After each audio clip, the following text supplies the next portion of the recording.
do doesn't require a change in belief, or it doesn't require techniques, or it doesn't require tips and advice. So I want to start up this part of saying that most people and the CEOs that I coach are frustrated because they try to get other people to change their behavior through tips, advice, and techniques.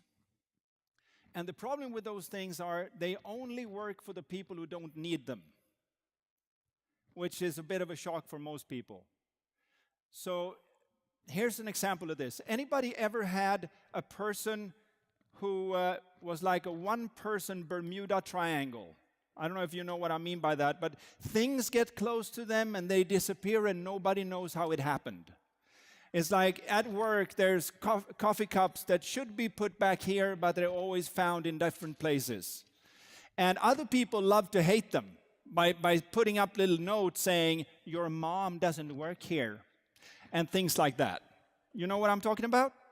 Maybe you have it in a teenager where you're thinking, their room is such a dump, I don't even go in there to clean it up anymore. And what is the tips and advice that you would give to these people? Actually, it's been the same since the days of Plato, which is like a couple of thousand years ago. Everybody who finds a person who's disorganized uses the same tips and advice. And here it comes. Just put everything back where you took them. How hard can it be? Anybody had that work for you?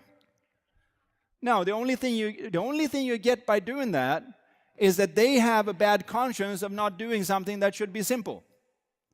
Anybody looked at the back of a cigarette pack anytime? Have you noticed the back of the cigarette pack? If you turn it around, there's good tips and advice there.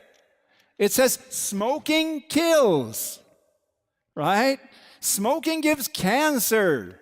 You know who likes it? You know who likes those advice pieces to be on that cigarette pack? Non-smokers. The people who don't need it. They run up to smokers and say, see? You know how smokers react to it? Either like this, yeah, I know, but it won't happen to me. Or option two, I know, but I still can't stop. No, I'm so stressed, I got to take a fag. So it doesn't help you out.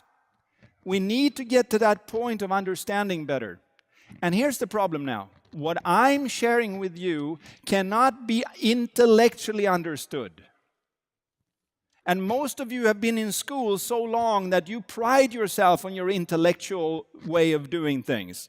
People are good at analyzing, for example. Most of the time when you tell them, do you realize that you overanalyze things and that's why you get stressed, they're going to sit down and think, I got to analyze that.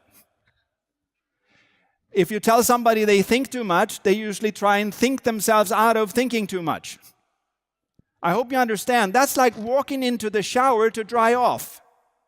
It's like the absolute worst thing to do. But most people try and learn that way. We teach that way in schools. So I'm going to give you an example about how we actually learn, and I think this will help you for the rest of these 3 days and hopefully for the rest of your life. Let's say I took any one of you and I said, let's go for a movie. Just you and me. And we go to the movie, and we don't care what's on because we're just going for the movie. So we just go into any movie and we sit down. We have no preconception about what it is. We just sit there and let it shower us, so to speak. Number one now, we're going to enjoy the movie even if it's not so good. Do you know what I'm talking about? It can be like, oh, it's only a 3-star movie. Yeah, but you have an enjoyment because you just take it in as it is. A little bit like most people are able to do if they go to the zoo. Have you noticed that you're not judging at the zoo? You don't go like, oh, look at that giraffe. That neck is way too long.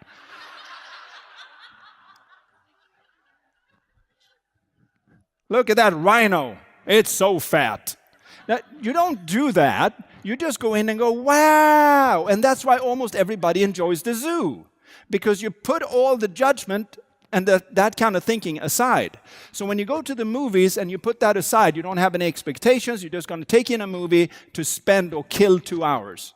Now, the movie showers you, and you take it in. 3 days later, a friend of yours comes up and says, seen any movies lately? Yeah, actually, I was in Copenhagen, I saw a movie there. Oh yeah, was it any good? No, it was okay, but it was fun. what was it about? And here comes the kicker now. You will be able to recount the whole movie for them. Do you know what I'm saying? First that happened, and then this happened, and then this, oh, by the way, oh yeah, that doesn't make sense. I missed one thing. So you go back and retrack and say, this is what actually happened. Now that makes sense. And then you keep going for the whole movie. You know what I'm talking about? Okay, let's say I did that like we do it in school. So I brought you to the movie, and I said, okay, we're going to see this movie, but remember, 3 days from now, there's going to be a test. So I want you to pay really close attention so that you don't miss anything. And I promise you, you're going to sit there like, does it matter that Mel Gibson is coming in from the left? Is that guy in the background jumping up and down, is that going to be on the test? And here's two things that happens now. One, your experience of the movie sucks. And two, when somebody asks you to retell the movie, you can't do it. Because you're trying to learn, because you have been told that you are in need of help of learning. But every human being is born as a learning machine. If you have a little kid and their father is English and their mother is Spanish and they live in France with a German nanny, that child learns all 4 languages before the age of 5 and separates it perfectly between the people.